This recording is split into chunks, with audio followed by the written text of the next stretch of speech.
I proudly stood on a Labour manifesto that placed growth at the heart of this government's missions, and that goal has never been more necessary after Labour inherited a stagnating economy from the Conservatives.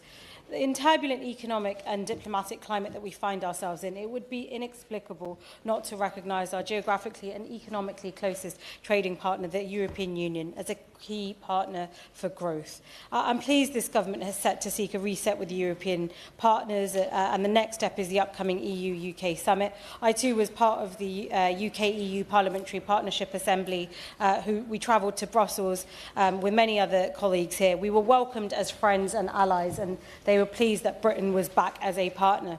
But I want to touch on just one point in the short time I have. The SPS agreement. It's a trade agreement focused on ensuring food safety and protecting animal and plant health. Earlier this month, as Vice Chair of the APPG on Conservation, I was fortunate enough to visit the ZSL London. And I met their pygmy hippo, Amara. You may wonder why I'm talking about a pygmy hippo. There are more parliamentary pass holders on this estate than there are pygmy hippos in the wild. And while I was there, I learnt more about the work that they're doing to help bring species back from extinction.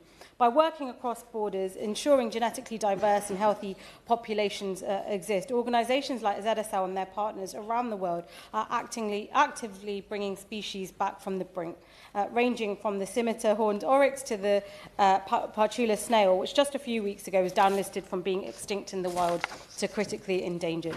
But this has been put at risk. Transfers that would have once just taken weeks to complete are now taking months or even years because of the new misalignment between ourselves and the EU. It could be solved as part of an ambitious SPS agreement, but the government needs to make sure that this is included as part of the discussions. So I'd like to ask the Minister in his remarks today to touch on if this is something that he's considered, and if so, whether he plans to raise it with his EU counterparts.